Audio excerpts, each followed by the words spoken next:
اے ایمان والو اللہ سے ڈرو اور سچوں کی صحبت میں آ جاؤ، سچوں کی صحبت میں آ جاؤ۔ اور سچے کون ہیں؟ دنیا کے سب سے سچے لوگ انبیاء اکرام علیہ السلام، ان کے بعد صدیقین کی جماعت، ان کے بعد شہداء اور صالحین اولیاء اکرام کی جماعت، یہ وہ ہیں جن کو قرآن نے صادقین کہا ہے۔ اب میں آپ کو بتاؤں، یہ تو ہم تشریح کر رہے ہیں صادقین، لیکن میں آپ کو بتاؤں دنیا کا سب سے بڑا صادق جس کو کفار و مشرکین بھی صادق کہتے تھے وہ میرے رسول کی ذات۔ مکہ کے کفار کیا کہتے تھے رسول اللہ کو؟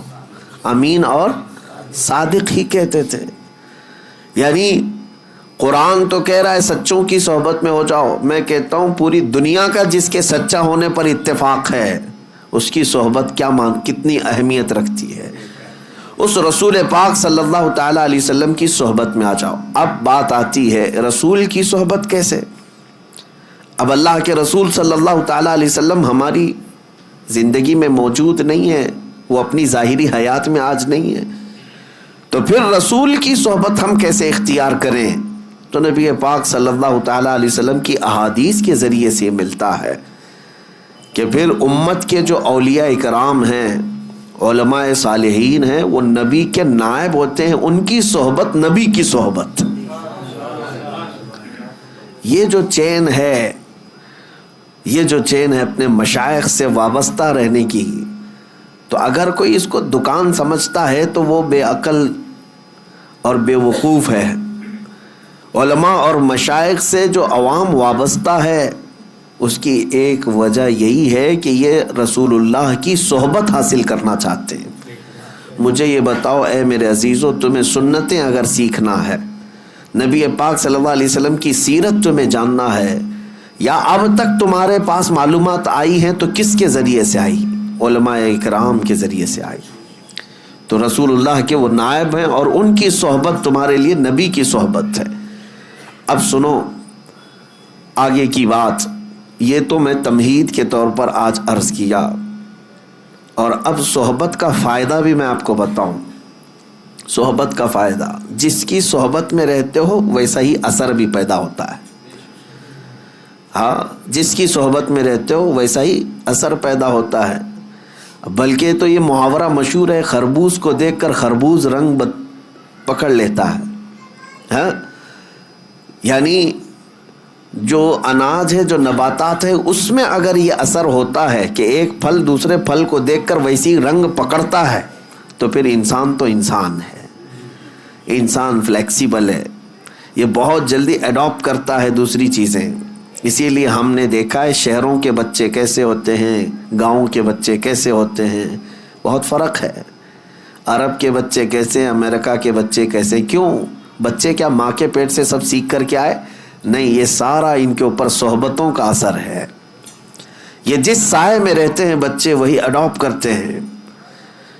اب ان بچوں کی بولی جیسے ہی زبان کھلتی ہے، کون سی باتیں کرتے ہیں، کون سی باتیں کرتے ہیں؟ یہ آسمان سے کوئی زبان لے کر کے آئے؟ نہیں، یہ جس سائے کے اندر رہ رہے ہیں، آپ کو جیسا بولتے ہوئے دیکھا ویسی ہی ان کی بھی زبان کھل گئی، وہی جملے، وہی الفاظ، وہی زبان۔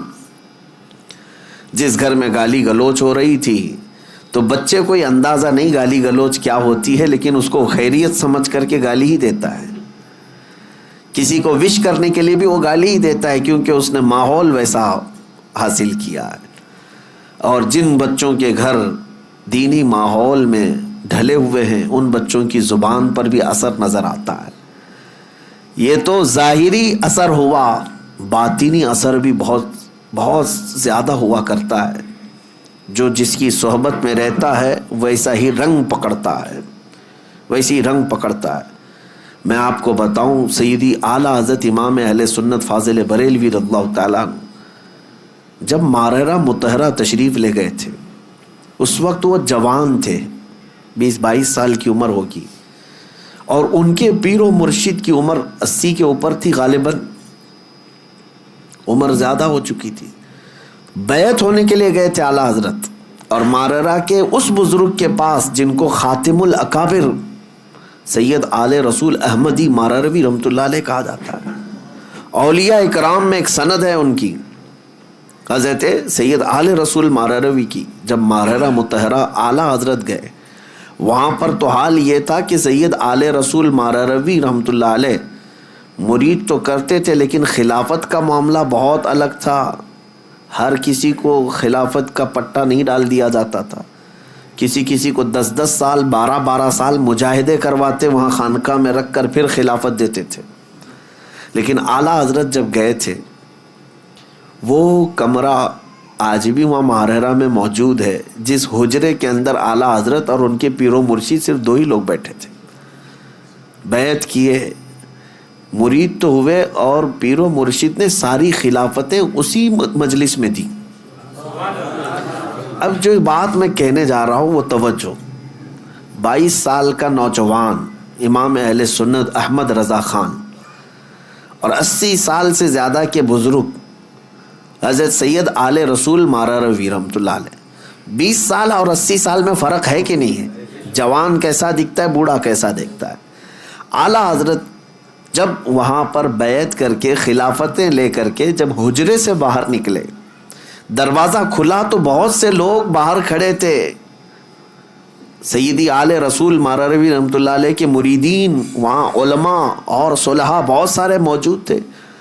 دروازہ جیسے کھلا پیر اور مرید دونوں باہر آ رہے تھے. اب سنیے جو بات میں کہہ رہا ہوں، تاریخ میں لکھا گیا ہے کہ سبوں نے کہا کہ دیکھ کر کے یہ اندازہ نہیں ہو رہا تھا، دونوں کی شباہت ایک سی لگ رہی تھی. دونوں کی شباہت ایک جیسی لگ رہی تھی. یہ چند لمحوں کی صحبت مرشد کی 22 سال کے جوان کو خاتم الاکابر کی شباہت عطا کرتی ہے. یہ باطنی صحبت ہے، یہ باطنی صحبت ہے. اور صحبت کا اثر میں آپ کو بتاؤں، بد ہیں تو کیا ہوا، صحبت اچھوں کی ہو. اسی لیے اعلیٰ حضرت نے کیا کہا ہے، کیسے آقاؤں کا بندہ ہوں رضا، بول بالے میری سرکاروں کے. میرے عزیزو، سلطان الاولیاء غوث العظم دستگیر رضی اللہ تعالیٰ عنہ کا ماہ مبارکہ چل رہا ہے. 2 باتیں عرض کروں گا. میں آج آپ کے درمیان صرف اور صرف برکت حاصل کرنے کے لیے آیا ہوں. کافی دن ہو گئے تھے. 2 چیزیں مشہور ہیں غوث پاک کی زندگی کے واقعات میں، بہت سارے ہیں، کرامات بہت سارے ہیں، اس میں سے 2 میں آپ کے سامنے رکھتا ہوں. ایک بار اپنی خانقاہ میں سلطان الاولیاء سیدنا عبد القادر جیلانی رضی اللہ تعالیٰ عنہ آرام فرما رہے ہیں اور محو خواب ہیں، اور آپ کو سوتے ہوئے دیکھ کر کے ایک چور اندر داخل ہوا.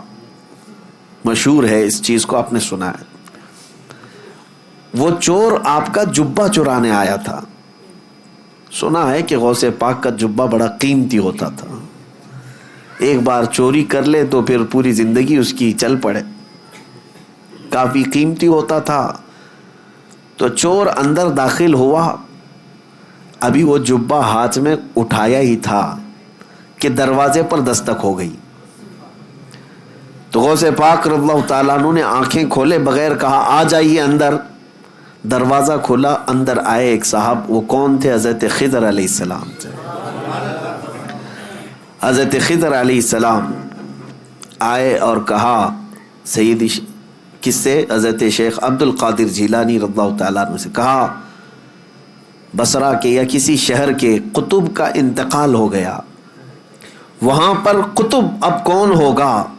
یہ تعینات جو ہوتے ہیں، ہر شہر میں ایک قطب ہوتا ہے اللہ کا، ایک ولی ہوتا ہے. یہ غوث العظم دستگیر رضی اللہ تعالیٰ عنہ کے زمانے میں تصرف اللہ نے ان کو عطا کیا تھا. حضرت خضر علیہ السلام ان سے پوچھتے ہیں کہ اس شہر کا قطب کون ہوگا؟ غوث پاک رحمۃ اللہ تعالیٰ علیہ آنکھیں کھولے بغیر کہتے ہیں وہ دروازے کے پیچھے کھڑے، انہیں لے جائیے. جو جبہ ہاتھ میں پکڑے ہوئے کھڑا تھا کہ اب پکڑا جاؤں، اب پکڑا جاؤں، اب پکڑا جاؤں گا. اور آنکھیں کھولے بغیر پیران پیر نے کہا وہ دروازے کے پیچھے جو کھڑے ان کو لے جائیے. حضرت خضر علیہ السلام نے دروازہ کھینچا تو دیکھا ایک سادہ سا آدمی ہے، جبہ ہاتھ میں اٹھایا ہوا ہے اور تھر تھر کانپ رہا ہے۔ کہا کہ چلیے مبارک ہو، اللہ نے آپ کو قطبیت عطا کی، اسی لیے کہ شیخ عبد القادر جیلانی کی زبان سے نکلا ہے، چلیے ہمارے ساتھ۔ اب وہ شخص حیرت میں تھا کہ میرے ساتھ کہیں کوئی مذاق نہ ہو رہا، اور وہ دوڑتے ہوئے پھر غوث پاک کے قدموں میں آیا، کہا روتے ہوئے مجھے معاف کریں، مجھے معاف کریں، کیا یہ میرے ساتھ کوئی مذاق تو نہیں؟ غوث پاک رضی اللہ تعالیٰ عنہ نے فرمایا شیخ عبد القادر جیلانی کو اللہ نے یہ طاقت عطا کی ہے کہ وہ جو زبان سے نکالے اللہ اس کو پورا کر کے رہتا ہے۔ کہا کہ میں یہاں کس غرض سے آیا تھا آپ کو پتہ ہے؟ میرے ہاتھ میں آپ کا اٹھایا ہوا جبہ تھا۔ غوث پاک رضی اللہ تعالیٰ عنہ نے فرمایا سب ہمیں پتہ ہے، اور ہم چاہتے ہیں کہ تمہارے اس منصب کو، تمہاری اس ڈیوٹی کو بدل کر کے دوسری ڈیوٹی دے دی جائے۔ اب یہ واقعہ تو ہم نے سنا، کئی مرتبہ سنا، لیکن ایک بزرگ سے میں نے سنا، اور انہوں نے یہ بیان فرمایا اور کہا کہ بیٹا آپ جانتے ہو چوری کرنے والے کو تو سزا دی جاتی ہے، اسلام سزا دیتا ہے، اور یہاں وہ جبہ ہاتھ میں لے کر چرایا ہوا آدمی رنگے ہاتھوں پکڑا گیا، سزا دیتے ہاتھ کاٹتے ہیں، اور اس کو بجائے اس کے کہ صرف معاف کر کے چھوڑتے پھر قطبیت کا مقام بھی دے دیا۔ یہ سوال جب آتا ہے ذہن میں تو پھر اس بزرگ نے فرمایا کہ بات در حقیقت یہ ہے کہ اللہ کریم بھی نسبتیں دیکھتا ہے، وہ چور چوری تو کیا تھا لیکن ہاتھ میں دامن کس کا تھا؟ ہاتھ میں کیا تھا؟ غوث پاک کا جبہ تھا، جبہ جو پکڑا تھا یہ نسبت نے اس کو، اس صحبت نے اس کو مقام قطبیت تک پہنچا دیا۔ اب میں آپ سے کہتا ہوں کہ غوث پاک کا جبہ پکڑے تو قطبیت کے مقام پر پہنچے، اور جو رسول اللہ کے قدموں پر جان دے اسے رب ذوالجلال غوثیت کے مقام پر پہنچاتا ہے۔ ایک بات یاد رکھیں، نبی پاک صلی اللہ علیہ وسلم پر جو صحابہ نے اپنی جانیں دی ہیں حضور اکرم صلی اللہ تعالیٰ علیہ وسلم کی محبت میں، غوث، قطب، ابدال، نجبہ، شرفا کوئی وہاں تک نہیں پہنچ سکتے جہاں رسول اللہ کے صحابہ پہنچے۔ کیوں؟ صحبت کا اثر ہے، صحبت کا اثر ہے، اسی لیے صحبت چن کر کے اختیار کرو، کہیں ایسا نہ ہو کہ بعد میں پچھتانا پڑے۔ ہم نے تو پولیس کو بھی دیکھا ہے، خواہ کچھ لوگوں کو اٹھاتے ہیں اور لے جاتے ہیں پکڑ کر کے، کیا قصور ہے بھائی اس کا؟ کہا فلاں نشیڑی کے ساتھ تو یہ بھی کانٹیکٹ میں تھا، کانٹیکٹ میں تو تھا ہی، ہم اس کو تلاشی لیں گے، کہیں اس کا بھی جرم نکل گیا تو وہی سزا اس کی بھی ہوگی، ابھی تو شک میں اٹھائے ہیں۔ میرے عزیزو حال تو اب یہ ہے کہ اگر غلط لوگوں کا فون بھی 2-3 بار ہمارے فون پہ آ گیا تو بھی آپ اندر جا سکتے ہیں۔ یہ صحبت کا اثر آپ دیکھو، دنیا میں جب آپ کو پکڑا سکتا ہے تو پھر آخرت میں کس قدر سخت ہوگا، اندازہ کرو میرے عزیزو۔ اس لیے اپنی صحبت کو پاک رکھو، اپنی صحبت کو پاک رکھو۔ ایسا نہیں ہے، بعض لوگ یہ کہتے ہیں کہ ہم تو اس میں کچھ حصہ نہیں لیتے، میں سب کی بات نہیں کر رہا، اب صحبت کے لیے بعض تفریق بھی میں آپ کو بتا دوں، عوام الناس، آپ لوگوں کے لیے یہ ضروری ہے کہ اپنی صحبت کا انتخاب خوب اچھا رکھو، اپنی اولاد کے لیے بھی۔ اب رہی بات علماء صالحین، علماء ہیں، مبلغین ہیں، دعات ہیں، ان کا کام کیا ہے؟ لوگوں کی اصلاح کرنا۔ مثال کے طور پر اگر ہم چند نشہ خور لوگوں کے درمیان اگر بیٹھے ہیں تو اس کا مطلب یہ نہیں کہ ہم ان کی صحبت حاصل کر رہے ہیں، ہم یہ چاہتے ہیں کہ ہماری چھاپ ان کے دل پر ڈالی جائے۔ تو یہ صرف علماء، دعات، مبلغین کا کام ہے۔ جیسے ڈاکٹر مریضوں کے بیچ میں رہتا ہے تو بیماری نہیں لیتا بلکہ ان کی بیماری کو دور کرتا ہے، لیکن عوام الناس، عام لوگ اگر بیماروں کے ساتھ رہنے لگے تو پھر یہ کہا جائے گا کہ یہ بیماری یہ بھی لے لے گا، یہ کہا جاتا ہے۔ لہٰذا ایک واقعہ تو غوث پاک کا میں نے بتایا کہ چور بھی مقام قطبیت پر پہنچ گیا. وجہ کیا تھی؟ دامن ہاتھ میں کس کا تھا؟ غوث اعظم کا تھا. اسی لیے جمیل قادری رحمۃ اللہ تعالی علیہ یوں فرماتے ہیں عزیزو کر چکو تیار جب میرے جنازے کو تو لکھ دینا کفن پر نام والا غوث اعظم کا. اب دوسری بات، بغداد مقدسہ میں جو ایک واقعہ مشہور ہے کہ حضرت شیخ احمد جام اپنی شیر کی سواری کرتے ہوئے بغداد کے کسی بھی محلے میں جاتے تو اس محلے والے ایک گائے ان کی شیر کو قربان کر دیا کرتے تھے. وہ غوث پاک کے محلے میں آئے اور بولا کہ جاؤ شیخ عبد القادر جیلانی کی خانقاہ سے بھی ایک گائے ہمارے شیر کے لیے لے آؤ. غوث پاک نے منع نہیں فرمایا، اپنے خادم سے کہا لے جاؤ لنگر خانے سے جو گائے ہوگی.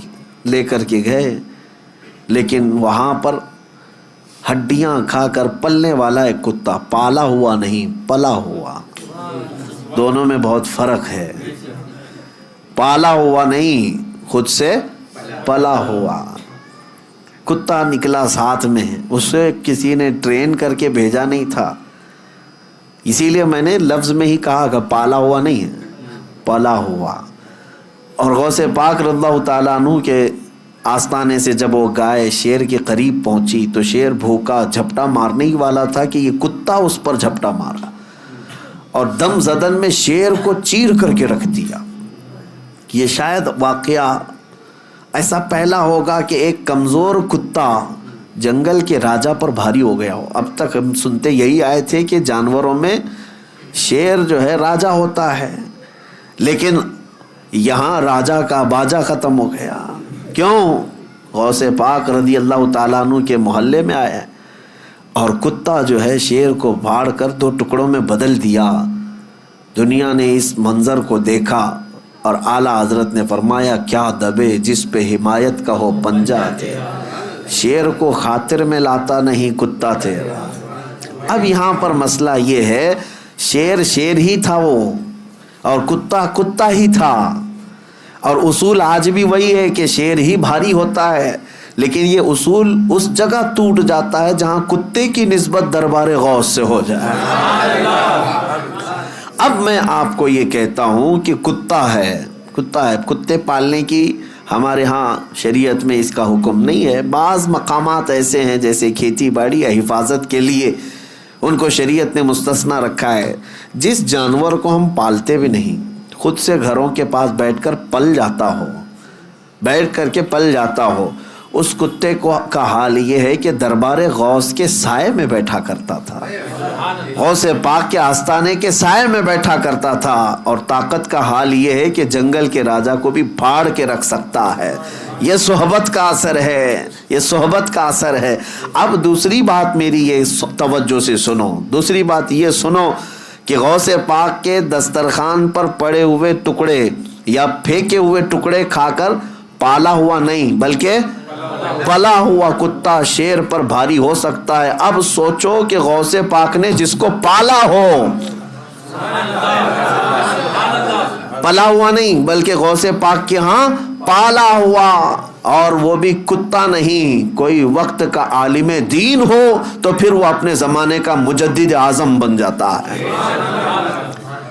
اعلیٰ حضرت فاضل بریلوی رحمۃ اللہ علیہ پھر اس کو یوں کہتے ہیں، میں یہ مثال اس لیے دے رہا ہوں کہ اعلیٰ حضرت امام اہل سنت اپنے آپ کو کہتے ہیں کہ میں غوث اعظم کا وہاں پر دربار کا کتا ہوں، بلکہ وہ پلا ہوا نہیں پالا ہوا. اور جس کو غوث پاک کی نسبت حاصل ہو، عنایت حاصل ہو، پھر وہ کہتے ہیں اعلیٰ حضرت اپنی قسمت پر کہتے ہیں کہ میری قسمت کی قسم کھائیں سگانے بغداد کے کتے میری قسمت کی قسم کھائیں گے. اعلیٰ حضرت فرماتے کیوں؟ ہند میں رہ کے بھی دیتا رہوں پہرا تیرا، ہند میں رہ کے بھی دیتا رہوں پہرا تیرا.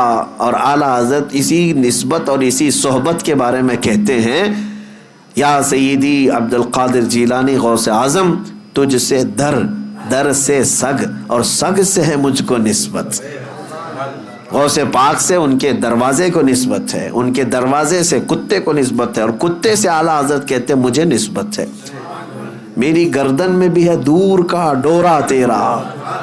اور جس کی گردن میں پٹا ہو تو اس کو میونسپلٹی والے اٹھاتے نہیں ہیں. کیوں؟ کسی کا پالا ہوا ہے. اس نشانی کے جو سگ ہیں نہیں مارے جاتے. اعلیٰ حضرت کہتے ہیں اس نشانی کے جو سگ ہیں نہیں مارے جاتے. حشر تک میرے گلے میں رہے پٹا تیرا. ہم بھی دعا یہی کرتے ہیں کہ سرکار غوث پاک کی نسبت آخری سانس تک ہمارے ساتھ برقرار رہے، قائم و دائم رہے. میرے عزیزو، خلاصہ کلام یہی ہے کہ صحبت دیکھو. قرآن کی آیت میں نے پڑھی، یا ایھا الذین آمنوا اتقوا اللہ وکونوا مع الصادقین. اے ایمان والو، اللہ سے ڈرو اور سچے بندوں کے ساتھ ہو جاؤ، سچوں کے ساتھ ہو جاؤ، ورنہ بروں کے ساتھ جب آفت آتی ہے تو تم بھی اس میں پس جاؤ گے. یہاں تک کہ فرمایا گیا کہ جس جگہ جوا کھیلا جاتا ہے، جگہ کا کیا قصور ہے؟ کھیلنے والوں کا قصور ہے نا، جس جگہ. لیکن فرمایا گیا کہ اس جگہ سے 40 دن کے لیے برکتیں ختم ہو جاتی ہیں. ایک بار اگر کسی نے کسی جگہ پر کھیلا ہو تو آپ اندازہ کریں جگہ کے اوپر کیوں اثر پڑا اس کا. اس لیے کہ برے وہاں پر کھڑے تھے، تو جگہ کے اوپر بھی اثر پڑ جاتا ہے. اسے اندازہ کریں آپ، جو چیز جہاں کھڑی ہوتی ہے، یا ہر چیز کا اثر ہے دنیا میں، ہر چیز کا اثر ہے. اس لیے اپنی صحبتوں کو پاک رکھو. خاص طور پر نوجوانوں سے میں گزارش کرتا ہوں. اور اگر تم نے آج سے اس بات کا خیال رکھنا شروع کیا کہ تمہاری سنگت، تمہاری صحبت کیسی ہونی چاہیے، تو پھر یہ چین جب بن جائے گی تو دیکھنا وہ جو راستہ بھٹک چکے ہیں انشاءاللہ وہ تمہیں دیکھ کر سیدھے راستے پر آ جائیں گے، وہ خود بھی آ جائیں گے. کیوں؟ لیکن ہوتا کیا ہے یہاں پر جو بگڑ گیا ہے، ہم یہ سوچتے ہیں کہ دوست ہے نا پرانا، تو اس کو اس کی غلطی کا کبھی احساس ہی نہیں ہوتا. تم اس کی دوستی میں ویسی لگے رہتے ہو، سارے دوست تو ویسی اچھے اس سے ملتے جلتے رہتے ہیں، اس کو کبھی احساس نہیں ہوتا. لیکن سارے دوستوں نے اگر اس کو چھوڑ دیا اچانک کہ تو شراب کیوں پی رہا ہے، تو نشہ کیوں کر رہا ہے، تو زنا پر کیوں گیا تھا، تو سود کا کاروبار کیوں کر رہا ہے، اگر دوستوں نے اسے چھوڑ دیا تو اسے اسی دن احساس ہونے لگ جائے گا کہ میں کچھ غلط کر رہا ہوں جس کی وجہ سے میرے ساتھیوں نے مجھے چھوڑ دیا ہے. تمہارا چھوڑنا اس لیے نہیں کہ اس کو تنہا کرنا ہے، بلکہ تمہارا چھوڑنا اس کی اصلاح کے لیے ہے. اور جس دن اسے احساس ہو جائے گا وہ بدل لے گا اپنے آپ کو، بدل لے گا اپنے آپ کو. میرے عزیزوں، میں آپ کو بتاؤں، میں کسی کا نام نہیں ذکر کرتا کہ کہیں، اس لیے کہ ہماری باتیں بہت ساری وائرل ہو جاتی ہیں، ادھر سے ادھر لوگ چپکا دیتے ہیں. پھر ایک صاحب وہ کچھ غلطیوں میں مصروف تھے، بڑی عمر ہو گئی، 40 سال کے اوپر کی عمر، لیکن مال بے حساب ہونے کی وجہ سے غلط سنگت یا غلط صحبت، اور بسا اوقات ایسا کہ کفر و شرک کے معاملات بھی زندگی میں آ گئے. غلط کام تو کر ہی رہا تھا. اتفاق ایسا تھا کہ بہت سارے لوگ اس کے ہاں آنا جانا ویسے ہی رکھتے، باقی اس کی بہت ساری اچھائیاں بھی تھیں. اچھائیوں میں یہ کہ مسجدوں کی تعاون میں وہ بڑھ چڑھ کر کے آگے رہتا، اور 11ویں شریف تو بڑی دھوم دھام سے بہت سارے لوگوں کو کھلاتا، پورے گاؤں والوں کو، سب کھاتے تھے. میں آپ کو بتا رہا ہوں، یہ چند سالوں پہلے کی بات ہے. اب اس شخص کی ایک خواہش یہ تھی کہ بہت سارے لوگ آتے بھی جاتے ہیں میرے پاس، میں یہ اپنی تعریف کے لیے نہیں کہہ رہا، میں آپ کو ایک مثال دے رہا ہوں. میرے پاس ایک سال دعوت آئی اور کہا کہ مجھے آپ کو میرے ہاں آنا ہے، فلاں دن ہے. مجھے تو اس بات کا علم نہیں تھا کہ کیا کیا ہوتا ہے، میں نے قبول کر لیا. پھر وقت قریب آتے آتے مجھے بہت ساری چیزیں معلوم ہوئی، اور اتنی سخت چیزیں تھیں کہ جس کی اصلاح بہت ضروری ہے. کچھ معاملات ایسے ہوتے ہیں کہ جس کو نظر انداز کیا جا سکتا ہے، لیکن کچھ ایسے ہیں جس کو نظر انداز کرنا آسان نہیں، جہنم میں لے جانے والے اعمال ہیں. پھر جب میرے پاس یہ باتیں آئیں تو پھر شاید 2-3 دن بچے ہوں گے، تب میں نے پیغام بھجوایا کہ اس بار آپ مجھے بلانے کے لیے ضد کر رہے ہو، میں ہرگز نہیں آؤں گا جب تک تم ان تمام چیزوں سے توبہ نہیں کرتے. اور اس کے علاوہ ایک بات یہ بھی یاد رکھ لو، میں خود بھی نہیں آؤں گا، کسی عالم کو آنے نہیں دوں گا، اور عام مسلمانوں میں اعلان بھی کروں گا کہ تمہاری ان حرکتوں سے دین کا بھی نقصان ہے، تمہارا خود کا بھی نقصان ہے. یہ سخت سٹینڈ لینا ہو سکتا ہے کسی کے لیے ایسا لگتا ہو کہ اتنا سخت ہو گئے فلاں چھوڑ کے بھاگ جائے گا، ایسا نہیں ہوتا.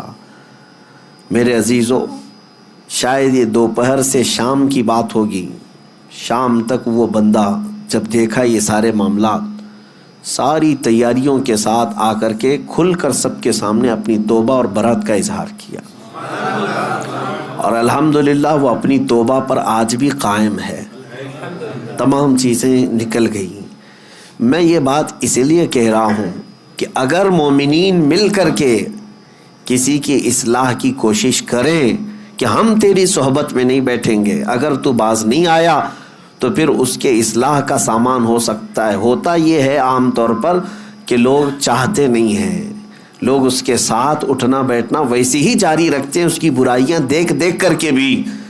میرے عزیزو، یہ اس کے لیے بھی زہر ہلال ہے اور تمہارے لیے بھی. وہ خود کبھی اصلاح کی طرف نہیں آئے گا، اور اس کی برائیوں کی صحبت کی وجہ سے تمہارے اوپر بھی قیامت کے دن سخت پکڑ ہو سکتی ہے. ان دو چیزوں کی طرف آپ توجہ دیں. اب اخیر میں گفتگو کو سمیٹتے ہوئے یہ بات کہوں گا کہ ہم آج اپنے پیر و مرشد کے ہاتھ میں ہاتھ دے کر بیعت جو کرتے ہیں، یہ بھی صحبت ہی کی بات ہوتی ہے. صحبت ہی کی بات ہوتی ہے کہ ہمیں اچھوں کی صحبت ملے جو ہمیں رسول اللہ تک پہنچا ہے. اور اب دعا یہ کرتا ہوں اللہ کریم کی بارگاہ میں، جو اعلیٰ حضرت نے دعا کیا تھا. اعلیٰ حضرت نے کیا دعا کیا تھا؟ قادری کر، قادری رکھ، قادریوں میں اٹھا. یہ دعا بھی صحبت ہی بتاتی ہے، صحبت ہی بتاتی ہے.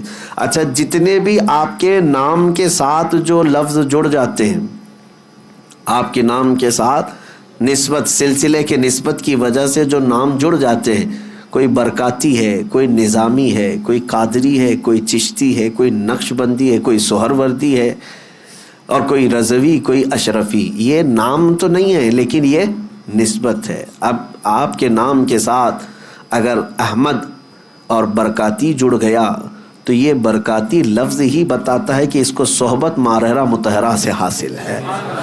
قادری اگر آپ کے نام کے ساتھ جڑا ہے تو یہ لفظ بتائے گا کہ اس کی صحبت بغداد سے جڑی ہوئی ہے. چشتی اگر کسی کے نام کے ساتھ جڑا ہے تو یہ بتاتا ہے کہ غریب نواز کی صحبت میں جانے والا بندہ ہے، ان کی صحبت کا طالب ہے. اسی لیے اپنے ناموں کے ساتھ یہ نسبتیں لگاتے ہیں. دنیا والے اپنے اپنے دوسرے بزنس کے نسبتوں پر فخر کرتے ہوں گے کہ اپنے ناموں کے ساتھ کسی عہدے کی نسبت لگا کر کے، لیکن اعلیٰ حضرت جس پر فخر کرتے تھے وہ قادری نسبت پر فخر کرتے تھے. علامہ، مولانا، مفتی، الحاج، قاری، حافظ، یہ سب ہو سکتا ہے منصب ہوں، عہدے ہوں، لیکن اعلیٰ حضرت اپنے لیے جو لکھتے تھے فقیر قادری. جہاں پر بھی آپ دیکھیں گے اعلیٰ حضرت کیا لکھتے تھے؟ فقیر قادری. یعنی اپنے آپ کو فقیر بھی لکھتے تھے اور نسبت میں قادری لکھا کرتے تھے. اسی لیے انہوں نے دعا بھی یہی کی، قادری کر، قادری رکھ، اور قادریوں میں اٹھا. قیامت کے دن بھی انہی صحبتوں میں مولا ہمارا حشر فرمائے. قدر عبد القادر قدرت نما کے واسطے.